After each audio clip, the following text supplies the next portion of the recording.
आज कुछ बातें हैं जो मैं करना चाहता हूँ, बहुत तल्ख बातें हैं। हालांकि ये मेरा काम नहीं है, लेकिन फिर भी एज एक ऑब्जर्वर, एक एनालिस्ट, ये मैं व्लॉग कर रहा हूँ। एज ए एंकर नहीं कर रहा, एक ऑब्जर्वर और एक एनालिस्ट के तौर पर। नवाज शरीफ साहब ने अदालत से रिक्वेस्ट की है कि उनके केसेस को मेरिट पे चलाया जाए और जल्द सुना जाए, ताकि जो अनकॉन्स्टिट्यूशनल, अनलॉफुल एक्शन हुआ है उनके और उनकी बेटी के खिलाफ, उसको इंसाफ मिले।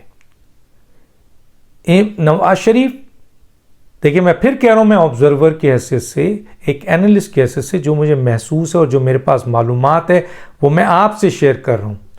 अब ये किसी पार्टी के फेवर में हो सकता है, खुद पार्टी के अंदर बहुत सारे लोग इस चीज़ को नापसंद करें, दूसरे लोग इसको पसंद करें, नापसंद करें, लेकिन मेरा काम है कि जो ऑब्जर्वेशन मेरे समझ में आई है और मैं जितना जानता हूं वो आपसे जरूर करूं, as a Pakistani, as a जो आपके ऑब्जर्वर, आवाम से, उन लोगों से जो सियासत को समझते हैं।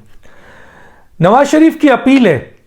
अब सवाल ये पैदा होता है कि नवाज शरीफ जो कि कायद हैं PMLN के, जो कायद हैं PMLN की, जिनकी अप्रूवल के बगैर, हालांकि उनको सज़ा है, वो अब ओहदा उनके पास पार्टी का नहीं है, लेकिन वो कायद हैं। मजाल है कि उनके हुक्म के बगैर कोई चीज़ इधर से उधर हो जाए, ज़ाहिर है कायद है, लेकिन अभी वो लंदन में है। अब वो बीमार हैं, नहीं बीमार हैं, इसके ऊपर मैं बहस नहीं करना चाहता, क्योंकि जो सिचुएशन है वो सब आपको पता है, क्यों गए, कैसे गए, किस तरह गए, वहाँ क्यों रुके हुए हैं और अभी आ क्यों नहीं रहे हैं और कब आएंगे। मैं तो ये रिक्वेस्ट पे आपका आज का प्रोग्राम कर रहा हूँ कि नवाज शरीफ ने इतने सालों बाद सुप्रीम कोर्ट से, अदालतों से को लेटर लिखा है कि मेरे केसेस को जो है वो सुना जाए और जो अनकॉन्स्टिट्यूशनल मेरे खिलाफ और मेरी बेटी के खिलाफ काम हुआ है उसको इंसाफ दिया जाए। ये उन्होंने अदालत से कहा है, लेकिन मैं आपको ये बताऊं कि जब किसी पार्टी का कायद ये अदालत को लेटर लिख रहा है और उस पार्टी का कायद लिख रहा हो जिसकी पार्टी इस वक्त हुकूमत में हो, जिस हुकूमत के नीचे लॉ मिनिस्ट्री हो, अटॉर्नी जनरल उसी का एक लिहाज से आदमी होता है, और नवाज शरीफ और मरियम नवाज के खिलाफ अनलॉफुल एक्शन हुआ हो, अनकॉन्स्टिट्यूशनल एक्शन हुआ हो, उसके बावजूद 5 महीने की हुकूमत गुजर चुकी हो, 5 महीने के अंदर नवाज शरीफ की नाअहली का केस पार्लियामेंट में रखा जा सकता है सिंपल मेजॉरिटीज। अगर आप वजीर आजम हैं, अगर आप इत्तेहादियों की हुकूमत है, इसका मतलब है आपकी मेजॉरिटी है वहां, इसका मतलब है आपकी वहां मेजॉरिटी है। और नवाज शरीफ साहब की नाअहली वैसे तो 3 तरीके से मैं बता चुका हूं, लेकिन किस किस तरीके से हो सकती है मैं पहले थोड़ा सा ये बता दूं। एक तो ये है कि सुप्रीम कोर्ट, हालांकि रिव्यू हो चुका हो, लेकिन सुप्रीम कोर्ट इस केस को सुन सकती है क्योंकि ये अनलॉफुल, अनकॉन्स्टिट्यूशनल फैसला हुआ है और इस पे सुप्रीम कोर्ट इसको सुन सकती है। और जैसे कि केस है 2003 में केस ये है फैक्टो बेलारस का केस है, जिसमें रिव्यू भी हुआ, फिर सुप्रीम कोर्ट का दूसरा बेंच बना, उसने जो पहले वाले बेंच के ऑर्डर थे उसको कैंसिल कर दिया। इसी तरह और भी है। हुकूमत, याद रखें कि सामने पार्टी होती है, याद रखिएगा, हुकूमत पार्टी थी, इमरान खान वहाँ पार्टी थे, इमरान खान का वकील ने नवाज शरीफ को, प्रोसिक्यूशन नैब था, हुकूमत एक लिहाज से पार्टी थी। आज हुकूमत क्या है, किसकी है? PMLN की हुकूमत है। तो आप उस केस को इनिशिएट कर सकते हैं अपने लॉ मिनिस्ट्री के ज़रिए कि नवाज शरीफ साहब को गलत सज़ा दी गई है। लॉ मिनिस्ट्री इस केस को काबीना के अप्रूवल के बाद अदालतों में जा सकती है। नैब प्रोसिक्यूशन के हवाले से इस केस को कह सकता है कि जी ये अनलॉफुल काम हुआ है, और इसमें भी हुकूमत का बहुत बड़ा रोल है। आपने देखा था इमरान खान ने नैब के साथ क्या किया था। और कोई ये कहे कि हम नैब को कुछ कह नहीं सकते या FIA को कुछ कह नहीं सकते या फला, ये इंडिपेंडेंट अदारा है। हुकूमत बहुत ताकतवर होती है, याद रखिए। अगर हुकूमत सिर्फ इशारा ही कर दे ना, तो ये जो इदारे हैं ना इंडिपेंडेंट, ये रास्ता बना लेते हैं। अफवाज पाकिस्तान को नवाज शरीफ की सज़ा से कोई इंटरेस्ट नहीं है, या दूसरे लोगों को इंटरेस्ट नहीं है। इसलिए इस बात को यहाँ रद्द कीजिए कि शायद सुप्रीम कोर्ट नहीं चाहती है, सुप्रीम कोर्ट के कुछ जज नहीं चाहते हैं। होता होगा 2-3 जज नहीं चाहते हैं, 1 जज नहीं चाहते हों, इदारे में 1-2 लोग नहीं चाहते होंगे, लेकिन बैसियत इदारा इस सिलसिले में पार्टी नहीं है। इस सिलसिले में अगर कोई पार्टी डायरेक्ट और इनडायरेक्ट है तो वो हुकूमत है और नैब है। अब आइए, वहाँ तो कोई पार्टी नहीं है ना। पार्लियामेंट में तो नवाज शरीफ की तायात नाअहली, जहांगीर तरीन की तायात नाअहली या किसी और की तायात नाअहली 5 साल में तब्दील हो सकती है या ख़त्म भी हो सकती है। सिंपल मेजॉरिटी से ख़त्म हो सकती है। एक तरफ अदालत कर सकती है, दूसरी तरफ ये कर सकते हैं, तीसरी तरफ एग्जीक्यूटिव, जो चीफ एग्जीक्यूटिव है वज़ीर आज़म, वो भी कर सकता है। और वो किस तरह कर सकता है कि आपने जस्टिस इफ्तिखार चौधरी का केस सुना था, उनको सज़ा हुई थी, वो माजूल कर दिए गए थे। फिर एक पार्लियामेंट में एक तकरीर होती है, जो चीफ एग्जीक्यूटिव यूसुफ रज़ा गिलानी इस वक्त वज़ीर आज़म थे, उनके एक हुक्म पे वो बहाल हो गए थे। तो ये प्रेसिडेंट्स तो मौजूद है कि चीफ एग्जीक्यूटिव के एक हुक्म पर चौधरी इफ्तिखार बहाल हो गए थे, हालांकि उनको सुप्रीम कोर्ट ने सज़ा दी थी। तो अगर सुप्रीम कोर्ट ने सज़ा दी थी तो सुप्रीम कोर्ट उस सज़ा को ख़त्म करता ना। वो तो आज तक चीज़ पेंडिंग है। मैं ये सब चीज़ें बता रहा हूँ। उसके बाद आप आइए, एक एग्जीक्यूटिव ऑर्डर से नवाज शरीफ साहब की तायात नाअहली ख़त्म हो सकती है। अब आइए कि जनाब शौकत सिद्दीकी साहब की स्टेटमेंट मौजूद है, रिटन है, मीडिया में बोल रहे हैं, बार कौंसिल में तकरीर की है, साकिब निसार की ऑडियो मौजूद है, आपके जज जो वहाँ का था गिलगित बल्तिस्तान का सीनियर जज, उसकी आपके एफिडेविट मौजूद है, जज अरशद मलिक साहब की ऑडियो मौजूद है। ये वो तमाम चीज़ें हैं जो इस केस को मशकूक बनाता है। और जब केस मशकूक होता है, जो ज्यूरिस्प्रूडेंस, जो कानून है जिसके ऊपर तमाम अदालतें उसको मानती हैं, वो ये कहता है कि अगर केस में शकूक पैदा हो जाए तो इसका फ़ायदा प्रोसिक्यूशन को नहीं होता, इसका फ़ायदा डिफेंस को होता है। और डिफेंस कौन है? नवाज शरीफ। तो इतने शकूक आ गए।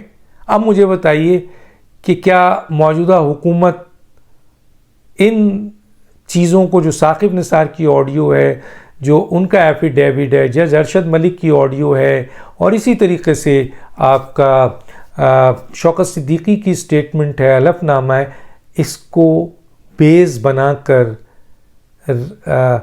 कोर्ट से रिलीफ के लिए फ़ाइट नहीं कर सकती?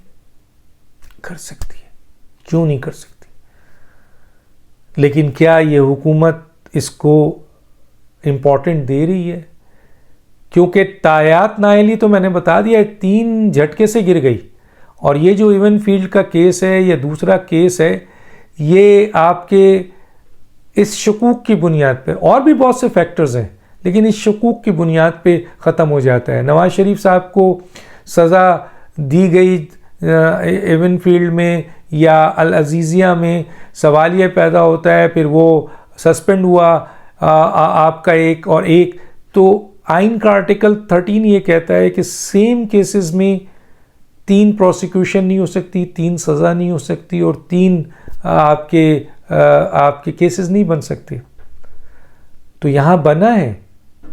और उस वक्त साकिब निसार थे और उन्होंने एक मॉनिटर जज बैठाया, 3 केसेस बनाए जो कि अनकॉन्स्टिट्यूशनल, अनलॉफुल है।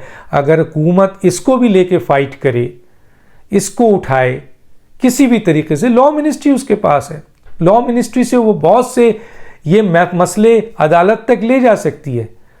पार्टी हुकूमत भी है, पार्टी नैब भी है, तो हुकूमत पार्टी से हटती है कि नहीं जी अनकंडीशनल अनलॉफुल एक्ट हुआ है, कानून कह रहा है, आइन कह रहा है, आइन का आर्टिकल 13 कह रहा है, नैब ऑर्डिनेंस 2002 उसका भी आपका आर्टिकल ये कहता है कि नहीं जी एक शख्स पे सेम केसेस में 3 तरह की ना केसेस बन सकते हैं, ना प्रोसिक्यूशन हो सकती है, ना 3 तरह की सज़ा होती है। आइन का आर्टिकल 13 उससे बड़ी तो कोई भी चीज़ नहीं है, नैब की ऑर्डिनेंस भी नहीं है। तो इस पे आप जा सकते हैं। अब तो हुकूमत का प्रेशर नहीं होगा ना उन अदालतों पे या उन जगहों पे या उन इदारों पे। और आप हुकूमत पहले पार्टी थी, अब तो हुकूमत ये पार्टी हो सकती है कि जनाब नवाज शरीफ साहब के साथ और मरीम नवाज साहिबा के साथ इल्लीगल अनकॉन्स्टिट्यूशनल फैसले दिए गए हैं, तो इसको रिव्यू किया जाए। हुकूमत अपने फैसले पर रिव्यू कर रही है, वापस आ रही है।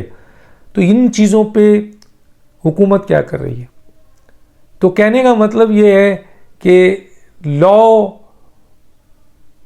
नवाज शरीफ अदालतों से रिक्वेस्ट कर रहे हैं, नवाज शरीफ अदालतों को कह रहे हैं कि मेरे साथ नाइंसाफ़ी हुई है। और शौकत सिद्दीकी का केस है, अरशद मलिक का केस है, इसी तरीके से साकिब निसार का केस है। इससे साफ जाहिर होता है कि मेरे ख़िलाफ़ जो फ़ैसला आया है, मेरी बेटी के ख़िलाफ़ आया है, वो अनकॉन्स्टिट्यूशनल है, अनलॉफुल है। तो इसको जो मैंने अपील की हुई है इसको चलाया जाए और इस अनलॉफुल अनकॉन्स्टिट्यूशनल जो फ़ैसले हुए हैं उसको सेटिसाइड किया जाए और मुझे इंसाफ दिया जाए। तो इन तमाम जगहों पर वो शख्स रिक्वेस्ट कर रहा है। ये एक तरीके से उस कायद की जो नवाज शरीफ हैं, अपने और अपनी बेटी के लिए बेबसी है एक तरीके से कि वो इस हुकूमत की मौजूदगी में भी, अपनी हुकूमत की मौजूदगी में भी, अपने भाई की हुकूमत में मौजूदगी में भी, अपनी इत्तेहादियों की हुकूमत में मौजूद होगी। काबीना में एक बहुत बड़ी लंबी फहरिस्त उनकी पार्टी में होने के बावजूद वो बेबसी के आलम में कोर्ट से रुजू कर रहा है। ये शर्म का मुकाम है इस हुकूमत के लिए, ये शर्म का मुकाम है इस काबीना के लिए कि जिसके नाम पे, जिस कायद के नाम पर ये हुकूमत चला रहे हैं, जिसके नाम पे ये याशी कर रहे हैं, जिसके नाम पर ये प्रोटोकॉल ले रहे हैं, जिसके नाम पर ये अपने नाम वज़ीर आज़म और वज़ीर के तौर पर लिखवा रहे हैं, वो हुकूमत को उसके लिए रिलीफ मांगने के लिए आगे बढ़ना चाहिए। कानून का रास्ता इख्तियार करने के लिए अपना अमल दखल इस्तेमाल करना चाहिए, अपनी पूरी ताकत मेरिट को लाने में करना चाहिए, अपनी पार्टी को, जो पार्टी हुकूमत है उसको विड्रॉ करना चाहिए, पार्लियामेंट में सिंपल मेजॉरिटी से इस चीज़ को ख़त्म करना चाहिए कि खुद कायर अपनी बेटी और अपने लिए सुप्रीम कोर्ट से रिक्वेस्ट कर रहा है कि मेरी अपील को सुना जाए और मुझे इंसाफ दिया जाए। अगर ये नवाज शरीफ इमरान खान की हुकूमत में कहते तो बात समझ में आती कि मुझे और मेरी बेटी को इंसाफ दीजिए, सुप्रीम कोर्ट मेरी अपील है, क्योंकि हुकूमत तो मेरे दुश्मनों की है, हुकूमत मेरे ख़िलाफ़ है, हुकूमत पार्टी थी, हुकूमत का प्रेशर है, हुकूमत इदारों में प्रेशर डालकर मेरे केस को मेरे केस के ख़िलाफ़ सारी बातें ला रही है। तो ये तो बात समझ में आती है। लेकिन जब हुकूमत उस कायद की हो, उसकी दी हुई बख्शिश से ये वज़ीर आज़म बने हों और ये वज़रा बने हुए हों और ये सारी कारोबार चल रहा हो, वो अपनी और अपनी बेटी के इंसाफ के लिए खुद एक लेटर लिखता है और वो सुप्रीम कोर्ट को देता है। इससे ज़्यादा बेबसी, शर्म आनी चाहिए मौजूदा हुकूमत को और PMLN के लोग, ये अब मैं मेरिट पे बात कर रहा हूँ, ये नवाज शरीफ की जगह इमरान होता तब भी मैं ये बात करता, आसिफ जरदारी होते तब भी मैं ये बात करता, क्योंकि मैं एक ऑब्जर्वर की हैसियत से, एक एनालिस्ट की हैसियत से ये बात आप तक पहुंचा रहा हूँ। शर्म का मुकाम है। और पहचाने और इनकी इस बेबसी पे अफसोस करें कि हुकूमत और हुकूमत के वुज़रा क्या चाहते नहीं हैं कि नवाज शरीफ रिलीज़ हो, उसकी बेटी रिलीज़ हो, और वो और इंसाफ के तराजू में तोल के वो मेरिट पर बाइज्जत बरी हूँ। सवाल छोड़ के जा रहा हूँ। डॉक्टर दानिश को याद दीजिए। अल्लाह हाफिज़।